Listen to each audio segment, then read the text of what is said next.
Энэ өдрийн мэндийг хүргэе үзэгчдээ тоон хөтөлбөр та бүхэн тусгай дугаарыг хүргэж байна. Тэгэхээр Азийн банкны холбооны 30 дахь чуулган Монгол улсад 2 өдөр болж өндөрлөө. Энэ хүрээнд бид бас энд хилцэгдсэн асуудлууд болоод санхүүгийн салбартай холбоотой асуудлаар бид байр суурийг сонирхоор Хас банкны гүйцэтгэх захирал Батуучрыг студидд урьж оролцуулаад байна. Танд орой мэнд хүргэе. Танд ч гэсэн. За баярлалаа. Тэгэхээр 2 өдрийн чуулганаас бас монголчуудад чих тавьж байгаа хүлээсэн тийм асуудлууд юу байгаа юу? Монголтой хамааралтай ямар асуудлууд хилцэгдэв? Мэдээж монголчуудад зориулсан чуулган биш болохоор Азийн асуудлуудаа бас ямар асуудлууд төр төвлөрч хилцэж байна. Яг Монгол түрүү өөрөө чи хэлсэн энэ маань илүү тийм олон улсын чуулган. Яг Монгол зориулсан сэдвээр явагдаагүй. Сэдвүн ч гэсэн дэлхийн эдийн засгийн хөгжилд Аз гол хөдөлгүүр болох тухай гэдэг сэдвтэй нэлээд өргөн цар хүрээтэй сэдв. Яг Монгол улсын хувьд мэдээж эндээс бас авах сургамж байна. Яагаад гэвэл монголч бас Азийн нэг орон. Тэр дотроо өсөлтийн эдийн засгийн өсөлтийн ордсын хүлээлтээр авал ер нь нэлээд тэргүй өгнөнд ойрын 20 жил явах тийм улс. Тэгэхээр тэр утгаараа энэ бид нар юун дээр алдаад байна? Юугаа анхаарах ёстой вэ? Бүсийнхаа хүрээнд. Тэгээ бүс гэдэг маань улсуудаас бүрдэнэ. Тэгэхээр тэр утгаараа бас зүгээр дунд хугацааны ач холбогдол байгаа. Азийн улс орнууд бол уул уурхаагаараа илүү их баялаг улс орнууд их байгаа. За дэлхийн хүн амын 40 орчим хувийн төвлөрч байгаа гэдэг утгаараа санхүүгийн салбарын энэ эдийн засгийн өсөлтөнд их чухал үүрэгтэйгээр оролцож байгаа л да. Манай улсын санхүүгийн салбар, банк санхүүгийн салбарыг аваад үзэх юм бол дотоодын нийт бүтээгдэхүүний бараг 90% тэнцэж байна. Сүүлийн 10 жилийн хугацаанд их хурдтай өсөж байна л да. Эндээс аваад үзэх юм бол хууль эрх зүйн орчинд манай банк санхүүгийн салбар бас их хоцорч яваад байдаг, хөгжлөн төрүүлж яваад байдаг. Хууль эрх зүйн талаас бас туршлага судлах, тэднээс авах зүйл юу вэ? Тэр хэсэг дээр нь бол суусангүй. Гэхдээ зүгээр энэ ажлын шугамаар уулзаад зарим хүмүүстэй кофе цаавангаа ингээд сам солилцоод явхад бол сурах мас их байгаа л да. Мэдээж энэ санхүүгийн салбар гэдэг чинь өөрөө гэрээний үүргийн биелэлт асар өндөр түвшинд хэрэгжиж цаашаа бас тодорхой хэмжээгээр эрсдэл нь хаагдаад тодорхой байдал үүсэж идэг. Зөвхөн Монгол улсын хувьд бол яг нэг талаасаа хүний эрх, иргэний эрх гэдэг талаасаа тэргүүн зэрэг тавигдчихад байгууллагын эрх ашиг гэрээний өөрийн биелэл тал дээр бол жоохон учир дутмаг. Гэхдээ байгууллага гэдэг нь ялангуяа арилжааны банк гэдэг чинь өөрөө 100 мянган харилцагч хадгаламж эзэмшдэг мөнгийг зуучилсан байгууллага. Тэгэхээр тэрийг нэг хүний эрх ашигын эсрэг ч юм уу нэг байгууллагын эрх ашигын эсрэг тавиад нөгөө талд илүү шийдвэр гараад байвал энэ маань энэ үр ашигтай, чанартай зуучилтаа сөргөөр нөлөөлнө л да. Тэр утгаараа бол энэ улсууд тэн дээрээ бол илүү зарчимтай, хатуу тийм байж чадсанараа бас энэ зуучил илүү үр ашигтай явж байгаа гэдэг тийм юу. Энэ яг бас Азийн орны хувьд ч бас биш л дээ. Ер нь дэлхийн нийтийн чиг хандлага тийм л тийм. Монгол улсад энэ чуулган болсноороо монголчуудын бас нэр хүнд гарч байна. Эдийн засгийн бас асуудалтай байгаа энэ цаг үед дэлхийн нийтийн анхаарлын төвд бас нэг байдлаар аваачиж байна л да. Тэгэхээр та бүхний хүлээж байгаа ач холбогдол үр дүн эндээс бас ямар байдлаар харагдав? 2 өдрийн дараа таны хувийн байр суурь ямар? Яг бас нэг сонирхолтой зүйл нь энэ болоод байгаа үйл явц, Монголд болоод байгаа үйл явц маань зөвхөн Монголынх биш юм байна. Яг энэ эдийн засгийн өндөр өсөлттэй байсан Азийн улсууд сүүлийн 3 жил, ялангуяа сүүлийн жил хагаст энэ маань ерөнхийдөө тохиолдсон. Нэлээд хурдтай хөгжиж улсуудын ханшин 10-аас дээш хуваар суларсан он гараад төгрөгийн инфляц нь бас дахиад өмнө яг эд өсөлтийн үеэс нэмэгдсэн. Манай дээр бас яг адилхан тийм төр зураг байгаа шүү дээ. Тэгэхээр тэр маань гол үндсэн шалтгаан гадаадын хөрөнгө оруулалт буурсан. Тэр нь бас нөгөө талаас дэлхийн эдийн засгийн өөрийнхөө хямрал үргэлжилж байгаатай холбоотой. Нөгөө талаас бас дотоодын хууль эрх зүйн орчинтой холбоотой юм байна. Тэгтэл нэгэн тал хувийн хөрөнгө оруулалт хомсдоод ирэхээр цаашаа энэ маань их өндөр өснө гэж тооцоолоод хүчин чадлаа нэмсэн аж ахуйн нэгжүүдийн хувьд бол тодорхой хэмжээгээр хурдаас авах шаардлага гарна. Өнгөрсөн онд гадаадын хөрөнгө оруулалт 30 гаруй хувиар буурсан манай улсад энэ жил эхний 8 сарыг харахад нэг 43 хувиар буурсан үзүүлэлттэй байгаад байна. Төгрөгийн ашигт 20 гаруй хувиар суларсан. Энэ бүх нөхцөл байдлыг зарим хүмүүс улс төржүүлж бас их харж байна л да. Засгийн газар руу буруу шаах байдлаар ч юм уу сая та хэллээ. Олон улсын нөлөөлөл их байна гэж. Дэлхийн дахины эдийн засгийн нөлөөлөл өнөөдөр монголчуудад ингээ гинжин уруулаар нөлөөлөд байгаа нөхцөл байдлыг бид энгийн байдлаар яаж ойлгох ёстой юм бэ? Манай энэ нөхцөлд банк санхүүгийн салбар та бүхэн бас ямар менежменттэй ажиллаж байна? Яг тухайн аль ч улс орны хувьд бол мэдээж юм чинь болохтой олон хүчин зүйлээс хамаарч байгаа. Харамсалтай нь зөвхөн энээс болсон тэрийг засчвал энэ сайжирна гэдэг тийм жор байхгүй байгаа. Зүгээр шалгарсан жор байхгүй. Тэгэхээр эн чинь яг энэ дунд нь ажиллаж байгаа хүн нэг өнцгөөс харна. Эрдэнэтэн судлаачд өөр нэг өнцгөөс харна. Бодлого боловсруулж байгаа хүмүүс өөр нэг өнцгөөс харна.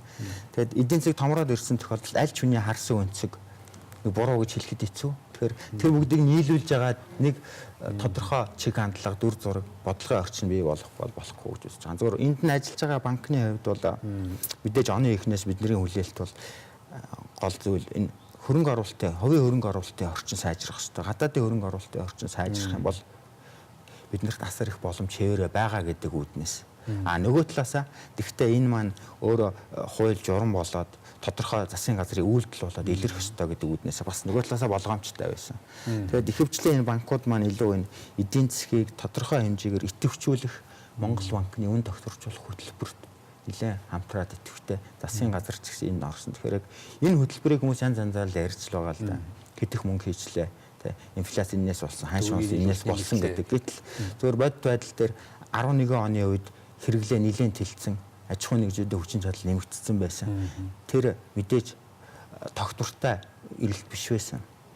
Тэр өөрийнхөө оновчтой төвшөнд очиход хит хурдан тийшээ аваачих юм бол эн чинь өөрөө зах зээлийн савлгааг нэмэгдүүлнэ шүү дээ. Тэгэхээр аажмаар эдийн засгийн ажиллах хүчин чадлын ашиглах боломжийг хэвээр хадгалаад энэ хугацаанд гадаадын хөрөнгө оруулалтын орчноо сайжруулад энэ төрийн одоо хэрэглээ тусгай салбар дэмжсэн энэ мөнгө маань хувийн хөрөнгө оруулалтаар уг нь солигдох тийм хандлага байна уу гэж харсан. Тэгээд харамсалтай нь энэ хөрөнгө оруулалтын орчныг хурдан бий болгоод гадаад болон дотооддоо зөвөр танилцуулах үйл явц жоохон хугацаа алдаад байгаа шүү.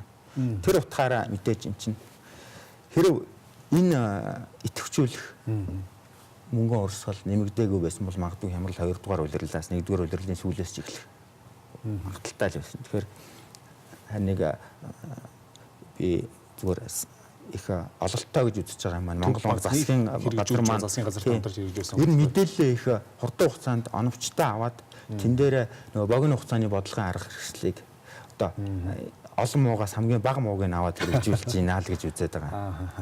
Тэгэхээр яг энэ Төв банк, засгийн газар тэгээд арилжааны банкудтай хамтраад хэрэгжүүлж байгаа энэ дэд хөтөлбөрийн хүрээнд 8% хүүтэй орон сууцны зээл бол хэн бүхний анхаарлын төвд байгаа л да. Сүүлийн үед ард иргэд энэ зээл зогсох нэ гэдэг байдлаар янз бүрээр л тайлбарлаж сонсож байна.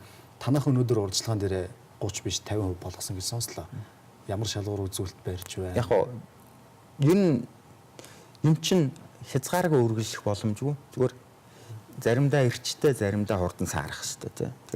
Зах зээлийнхээ эрэлт нийлүүлэлт. Эрэлт нийлүүлэлт төр төлбөрийн чадвартай худалдан авалт бусад салбарынх нь өөрсдийнх нь тогтвортой өсөлт гээд ингээд олон хүчин зүйл байгаа л да. Тэгэхээр тэр болгоныг одоо магадгүй тайлбарлаж эхлэх нь гэдэг маань нэлээд хугацаа зарцуулагдана тийм. Тэгэхээр Хас банкны хувьд бол мэдээж яг л адилхан. Ер нь энэ хөтөлбөр бол нэлээд идэвхтэй хэрэгжсэн. Энэ хөтөлбөрийн гол зорилго бол ерөөсөө л энэ дунд хугацааны хоримтлалыг бий болгоно. Тэр хоримтлалыг бий болгохдоо гадаадын их усүрийг, гадны их усүрийг энэ моргижийн зах зээлд оруулж ирнэ. Тэгэхээр одоо олгоцсон байгаа моргижийг багцлаад 20 дахь зах зээл дээр гаргаад тэр суларсан их усүрийг эргээд моргижийн зах зээл рүү оруулах тийм. Тэгэхээр эхний тэр багцлаад зарах үйл явц хараахан эхлэегүй байгаа тийм ээ. Энийг чинь бид нэр дотроо засгийн газар зарахгүй шүү дээ. Гадаадын хөрөнгө оруулагч зарна. Тэгэхээр эхний багцаа бид нэр аль хэр сайн чанартай бүрдүүлээд зараад эхний урсгалыг бий болгоно. Тэр маань өөрөө дараагийн урсгал одоо араасаа хөврөх болцоог нэ. Тэгэхээр энэ зээлийн зогсолтгүй эргэлдэх санхүүжилтийг л ингэж бий болгоно гэдэг байна. Дэлхийн тул бид нэр одоо жишээл Хас банкны хувьд 70 тэрбумыг авсан л да. Тэгээ энэний 12 тэрбумын шинээр бид нэр олох байсан. Үлдсний нь бол олгоцсон байсан зээлээ хөргүүлэх байсан. Бид нэр харин одоо төлөвлөгөөгөө давуулан биелүүлээд баг 30 орчим тэрбумыг шинээр олгоцсон. Тэгвэл нөгөө талдаа энэ үнэхээр чанартай байна уугүй юу гэдгийг бас одоо Монгол банк болон Монголын моргижийн корпорац шалах шаардлагатай. Тэгээд өнгөрс 2-7 хоногийн өмнөөс одоо яг шал банкудад шалгалт ороод за та бүхний олгосон болон хөрвүүлсэн багц чинь аль хэр одоо 2 дахь зах зээл дээр гарах хэмжээний үн цаасны барьцаа болоход шаардлага хангаж ийн үү гэж шалах ажил эхлээд явж байгаа л да. Тэгэхээр эн чинь эхний үр дүнгээ гаргаагүй байж бид нэр ингээд үргэлжлүүлээд явж болохгүй тийм ээ. Тэр утгаараа яаж байгаа нөгөө нэг шаардлага бол мэдээж эн чинь банк гэдэг чинь өөрийнхөө зээлийн олголтыг янз бүрийн салбаруудад жигд хүртээх шаардлагатай. Зүгээр моргэж дарагчаад бусад одоо материалын баялаг үйлдвэрлээд тийм гаралтай салбар санхүүгийн зуучлалыг хийхгүй байж болохгүй шүү дээ. Нөгөө талаас хадгаламж эзэмшигчдийн мөнгийг авчаад нэг сагсанд хийж болохгүй. Тэгэхээр огт зогсно гэдэг бол тийм энэ байхгүй шүү дээ. Зүгээр их хурдтай байсан юм хурдан саарна. Шалтгаан юу вэ л гэдэг тийм юм. Цаг үеийн шинжтэй шалтгаан шалтгаануудыг бас шийдвүүднээс ерөнхий сайд Японосод ажил хийгээд $600 сая самурай бондыг босгох юм байна. Магадгүй энгийн үзэгчид энийг ялгаж салгаж ойлгохгүй байх л да. Энэ мөнгийг оруулж ирснээр өнөөдөр бидний амьдралд яаж нөлөөлөх юм бэ? Магадгүй долларын ханш 1700 ороод байгаа энэ ханш буух уу? Ямар хүлээлт иргэдийн дунд байх хэвээр? Яг нь долларын ханш маань өөрөө одоо төлбөрийн худалдааны гадаад худалдааны алдагл ямар түвшинд байна гэдгээс болсон шалтгаалаад байгаа шүү дээ. Бид нэр өөрсдөө доллар үйлдвэрлэдэг үү тийм ээ. Экспортлоод орж ирсэн болон гадаадын хөрөнгө оруулалтаас орж ирсэн долларыг эргээд импортын эрэлтийг хангахад зориулаад хангалттай доллар бол төгрөгч хангарна. Доллар хангалтгүй бол төгрөгч сулрна тийм. Зүгээр сүүлийн үед өсөлт бас тодорхой хэмжээгээр энэ сэтгэл зүйн хүчин зүйлж баг шиг байгаа. Зүгээр ямар сэтгэл зүй? Одоо хүмүүс маань төгрөгт итгэл нь алдраад цэвэр худалдааны алдагдлыг нөхөж шаардлагатай долларын хэмжээ бол тодорхой түвшинд хязгаарлагдмал 8 сарын статистикаар бол ерөөдөө импорт багассан байлаа. Тэгэхээр энэ утгаараа яг тэр импортод зориулагдсан долларын эрэлт бол ингээд тодорхой түвшиндөө зохицуулагдаад байгаа. Одоо нэмээд хүмүүс зүгээр төгрөгт итгэл нь жоохон сулраад төгрөгөөр олдог орлогоо тэр болгон доллар болгох гэдэг нь энэ бол зохиомжтой эрэлт тийм ээ. Тодорхой хугацааны дараа доллар чинь хүмүүс чинь төгрөгөөр зардлаа гаргах хэрэгтэй болно. Тийм. Төгрөгөө зарах гэхэлэр импорт шаардлагатай доллароо хүмүүс худалдаж авна. Тэрнээс илүүгээ авахгүй шүү дээ. Тэгэхээр нөгөө долларын нийлүүлэлт юмнуудад эргээд авнахтаа эн чинь огцсон мондөг тий. Сая 5 сарын хугацаанд нэг 20% сулрлаа гэхэд магадгүй нэг сарын дотор тий буцаад 10% унчих юм уу 5% унлаа гэх тэр хүмүүсийн хадгаламж нөгөө төгрөгийн хадгаламжаа доллар болгоцсон 5% сарын дотор унах эрсдэлтэй л байгаа юм л та. Тэгэхээр зүгээр бодит эдийн засгийн хүчин зүйлээс шалтгаалсан ханшийн сулрал нэг хэрэг нэмээд хүмүүсийн сэтгэл зүйн юу бол эргээд өөрийгөө өрддөг түүмэр гэдэг шиг тийм. За тэгэхээр төгрөгтөө итгэх ёстой байна гэдгийг л бид ойлгох хэрэгтэй байна. Хасбанк сүүлийн үед бас ямар бодлого барьж ямар бүтээгдэхүүнийг шинээр танилцуулж байна. Танах санхүүгийн салбартаа ямар шинэлэг үйлчлэгийг нэвтрүүлж байна. Хасбанкны үед бид нэр яг арилжааны банк болоод 11 дахь жилдээ үйл ажиллагаагаа 12 дахь жилдээ үйл ажиллагаагаа явуулж чинь системийн хэмжээний банк боллоо. Тэгэхдээ цаашаа зүгээр Монгол улсын эдийн засаг хөрөнгө оруулалтын орчин тогтворчоод одоо тогтмол хоёр оронтой тохоор өсөх тохиолдолд бол энэ өсөлтийг даах хэмжээний байгуулгын чадварыг хас банкуудыг бус банкуд бий болгосон байх шаардлагатай гэж үзэж байгаа. Тэгэхээр бид нэр илүү том өсөлтийг хийх, илүү үр ашигтай дид үтц, илүү үр ашигтай совгууд, илүү одоо оновчтой бүтээгдэхүүнүүд, илүү өргөн үрээтэй түншил бий болгох гэдэг энэ ажлуудыг хийж байгаа. Энэ ажлын хүрээнд ч гэсэн манай толгой компаниар дамжаад Японы хөрөнгө оруулалт орж ирлээ сая Oryx компани. Засаглалын хувьд ч гэсэн одоо хас банкны нэг давуу тал бол нэлээд сайн дархлаа суудсан. Тэгэхээр сүүлийн үед банк санхүүгийн салбарт гарч байгаа асуудлуудыг харахад хөвчлөл тэр нэг одоо вакцина хийлгээгүй тийм ээ. Засаглалын вакцина хийлгээгүй болоод ингээд хас банкны хувьд бол энийг засаглалынхаа хувьд бол танах вакцина хийлгэсэн гэж байна. Бид нэр яг нэг давуу тал анх 98 оноос зүгээр банк усаар эхэлж байхдаа нүүв болон төрийн бус байгууллагууд дээр нь мэрэгжлийн удирдлагын баг гэдэг ингээд чиг үүрэг айгүй нарийн хувиртаагаар явцсан. Нэмээд олон улсын санхүүгийн корпорац, Европын цэргийн босголт хөгжлийн банк гэдэг олон улсын байгууллагууд орж ирэхдээ тавьдаг шаардлага нь өөрөө тэр байсан л да. Тэр шаардлагуудыг бол хангаж явсан. Энэний хүрээнд яа гэдэг чинь 10 жил одоо дунджаар 50% өсөлттэйгээр системийн банк болно. Дээр нь зээлийн вакцины чанар одоо салбартаа хамгийн өндөр байна гэдэг маань тодорхой хэмжээгээр дархлаа суудсан гэсэн үг л дээ. Тэгэхээр аль нэгэн хувийн нийлүүлэгч удирдлагын багийн гаргаж байгаа шийдвэрт одоо оролцох эрх байхгүй. Төлөөлөө удирдах зөвл удирдлагын багийн үйл ажиллагаа чанарт хангалттай сайн хяналт тавиад бодлогыг гаргаж ирнэ. Тэрний дагуу удирдлагын баг хэрэгжүүлнэ гэдэг зүгээр хүмүүс энгийн юм шиг мөртлөө хэрэгжиж чаддгүй юмнууд бол манай одоо 98 оноос эхлээд судсан болохоор бидний хувьд бол зүгээр ажил явуулах замаар гүйцэтгэх захирлын хувьд би хэн нэгэн хувийн нийлүүлэгч айх шаардлага байхгүй. Банк гэдэг бол итгэл дээр тогтцдог бизнесийн байгууллага таасаа хэллээ тогтвортой хууль эрх зүйн орчин шаардлагатай гэж. Энэ сарын 16-нд Улсын их хурлын ээлжид бус чуулганаар уул уурхайтай холбоотой 5 хуулийн төслийг хилцэх юм байна. Хуулийн орчноо одоо тогтворжуулахын тулд тэгэхээр энэ хуулиуд хилцэхдээ батлагдах юм бол ингээд хөрөнгө оруулалт орж ирэх нэг том шалтгаан болно гэж харж байна л да засгийн газар. Банкны салбарын хувьд та энэ тал дээр хэр итгэлтэй харж байна? Ямар хүлээлт байна танад? Гадна дотны харилцагчид бас та бүхнээс юу хүсэж байна? Ер нь бол хүлээлт хэрэг байна. Ягаад гэвэл Монгол улсын хувьд бол нөгөө байсан баялаг байж л байгаа шүү дээ. Дэлхийд тэр эрэлт байж л байгаа. Зүгээр энэ удаацарсан шалтгаан бол илүү тийм улс төртэй болон зарим нэг юм дээр бид нэр алдсантай л холбоотой. Тэгээ энийгээ засаад тогтвортой байж чадна гэдгээ харуулах юм бол аяндаа энэ хөрөнгө оруулалтын урсгал ороод ирнэ. Тэгэхээр бид нар бол эн чинь нүд хуурж байгаа хэрэг биш гэдэг дээр итгэлтэй байгаа. Магадгүй зарим хүмүүс нөгөө хэлбэр зүйлийн хуулиа өөрчлөөд юу өөрчлөгдөх вэ гэж харж иж магадгүй учраас би танаас бас энэ талаас нь мэрэгжлийн хүний үүднээс тайлбарлаасаа гэж харсан. Энэ бол яг өөрчлөгдөд үр дүн бол гарахгүй шүү дээ. Яг гэвэл энэ бүтцийн шин чанартай холбоотой өөрчлөлтүүд яг үр дүнгээ өгтлөө тодорхой хугацаа шаарддаг те. Одоо 3 сар 6 сар гэдэг ч юм. Гэхдээ нааштай бас хандлагууд байх шиг байна. Ямар ч байсан аюултай холбоотой энэ үүссэн асуудлыг улс төрчдийг оролцуулахгүйгээр цэвэр энэ бол арилжааны л асуудал. Тим хүмүүс оролцуулъя. За манай 5-7 экспорт тодорхой хэмжээгээр сэргээд ирж байна. Бас энэ нөгөө талаараа энэ төгрөгийн аншийн солилцооролтой холбоотой. Дотоодын валют сулрахаар нөгөө талд экспортлогчдод давуу тал бий болдог шүү дээ. Тэгэхээр эргээд эдийн засгийг тодорхой хэмжээгээр өөрийгөө зохицуулж байна. Тэгээд дээр нь энэ одоо Японы засгийн газраас бонд гаргад. Энэ бонд өөрөө орж ирээд хэрэглээнд явахгүй материаллык баялаг үйлдвэрлэл эсвэл дэд үтсгээд ингээд ямар ч байсан хүмүүсийг хөдөлмөрлөөд орлого авах тэр урсгалаар эдийн засгт орох юм бол энэ чинь дахиад одоо сайн үзүүлэлт гэж бодож байна. Мэдээж дунд хугацаанд засаг энэ аливаа аж ахуй үйл ажиллагаанд оролцдог орлогоо багасгах шаардлагатай. Тэгэхдээ огцом татаад авч болохгүй болохоор аажмаар гарна гэдэг одоо тэр амлалтаа зарчмаа хуулиуд дээрээ бодлого дээрээ тусгаад ирж байгаа гэж үзэж байгаа. Зөв банк, хас банк гэдэг үрээтэй танаа байгууллага ямар зах зээлийг зорилттой зах зээлээ болгож тодорхойлсон байдаг юм бэ? Тэднийхээ төлөө өнөөдөр яг дөрвтэй бодитоо гэд нэрлэх ямар ажлууд байна? Яг бид нар анх гарч ирэхдээ бол ихэд ур чадвар байгаа, бизнес эрхлэх одоо ухаантай. Тэгтээ барьцаагүй гэдэг ч юм уу, орлого нь арай өрөхгүй. Жижиг сегментээр ихэлсэн. Тэгээд яг явандаа мэдээж энэ чинь улс орон маань эдийн засгийн хөгжлийн урд нэмэгдэх хэрээр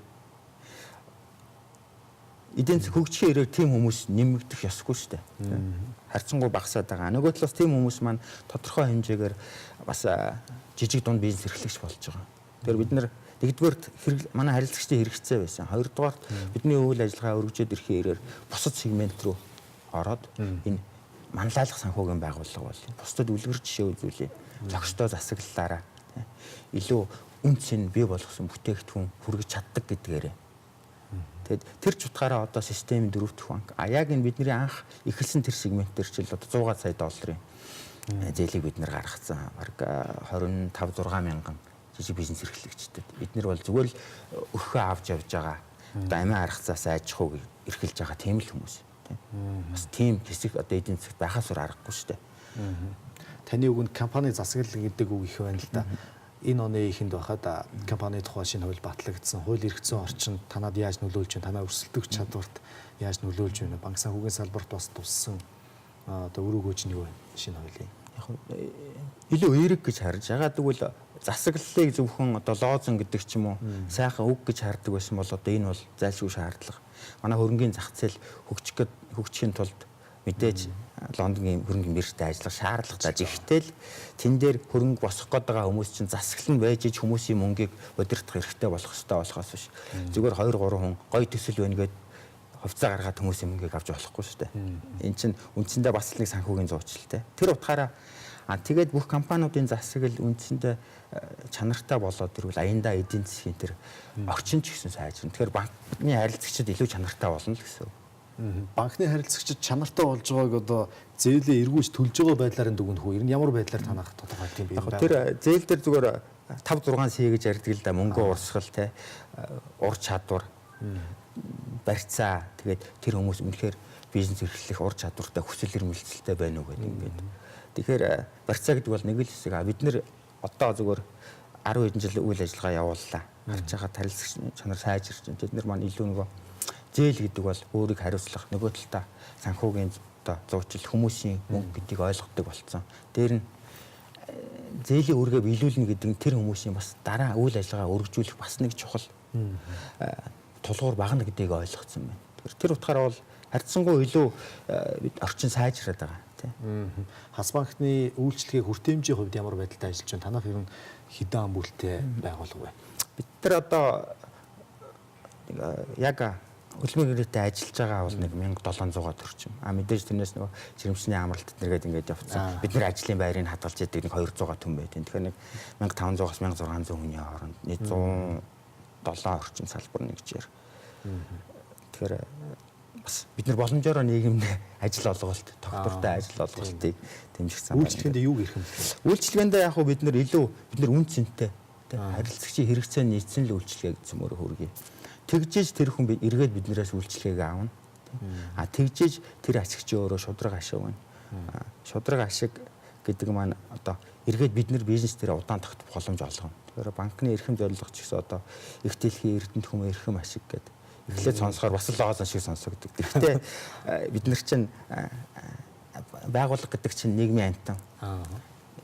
Нийгэмдээ хүлээн зөвшөөрөгчж одоо оршин тогтнохоос тий. Нийгэм гэдэг чинь хүмүүс, байгууллагууд, манад ажиллаж байгаа ажилчид. Тэгэхээр бүх ашигыг зөвхөн 100% нийлүүлэгчд аваад байвал тэр хувь нийлүүлэгчд маань 5 жилийн дараа л энэ бизнесэнд байхгүй болно. Тэгэхээр бид нар тэр ашигыг нийгэмд нь ч боломжоор, энд ажиллаж байгаа хүмүүс нь ч боломжоор, харилцагчтай ч гэсэн шударга ингээд өргөд ирвэл одоо илүү олон жил. Банк энэ төсөл маань өөрөө нэг $333 мянган төсөл байсан, нүүбээс өгсөн. Одоо бид нар жишээлбэл жилд нэг 4-5 тэрбумын ашиг энэ татвар төлөөд 1600-700 хүмүүсийг ажилтаа болгоод ингээд явж ийн гэдэг чинь маань улсад 4-5 тэрбум төгрөгийн татвар төлгөө гэсэн үг үжилтэй. Зөвхөн ашигын татвар, тэгээ нийгмийн даатгал ингээд явдаг тий. Тэгэхээр тэр утгаараа энэ микростарт Монгол дахь жижиг эхлэл гэдэг төсөл Монгол улс чамгүй өрөөгөөж өгсөн гэж бодоод байгаа. Та яаж яваад ажил амьдрал Хас банктай холбосон бэ? Хизээ. Миний хувьд бол яг энэ төслийг эхлэхэд нь ажиллах боломж олдсон л доо. 1998 онд яг энэ төслийг хэрэгжүүлэх багт. Тэгээд яг энд яагаад байгаад байгаа шалтгаан бол намайг яг мэрэгчлийн ажлаа хийх боломжийг олгож байгаа. Би заавал хэнийг хувь нийлүүлэгчд юм уу таалагдах шаардлагагүй. Үнэхээр ур чадвараа үнэлүүлээд ингээд тэгэхээр тодорхой хэмжээгээр Монгол улс маань нэг мэрэгжлийн менежерүүдийн нэг үе гарч ирж байгаа шиг байна л да. Заавал эзэн захирал байгаа албагүй шүү дээ. Та яг энэ мэрэгжлийн боловсон хүчнүүдийн одоо хоцрогдоогүй гэдэг жишээг саяын чуулган дээрээс анзарч чадсан уу? Манай боловсон хүчнүүд ямар авах шиг банк гэрүү? Манайх бол сайн. Ягаад гэвэл ялангуяа манай залуучууд чинь Монгол хүн чинь өөрөө юмыг сурахтаа түргэн зөвхөн зөв чиглүүлэл өгөх шаардлагатай байгаа. Хэд буруу зуршилд автуулахгүй л байх шаардлагатай байгаа. Тэгэхээр дарахад ихэвчлэн л одоо бид нар чинь сурахтаа их хөрөнгө зарцуулдаг гадагшаа явцсан тийм залуучууд асар их буцаж ирж байна. Тэр утгаараа зүгээр илүү техник технологийн л асуудал гэсэн яг хүний ажлаа хариуцлагатайгаар ур чадвартайгаар хийх юм дээр бол зөв чиглүүлэл өгвөл одоо гол бүх орцсон байгаад байт юм Монгол. Баярлалаа ярилцсанд таны ажилд танай хамт олонд сайн сайхныг хүсье. За баярлалаа. Үзэгч та бүхэндээ бид Азийн банкны холбооны 30 дахь чуулган бас өчигдөр өнөөдөр болж өндөрсөнтэй холбоотойгоор бид Хас банкны гүйцэтгэх захирал Батуужрыг уулзуулж цаг үеийн байдлаар байр суурийг сонирхлоо. Анхаарлаа дууссан үзэгчтэй баярлалаа.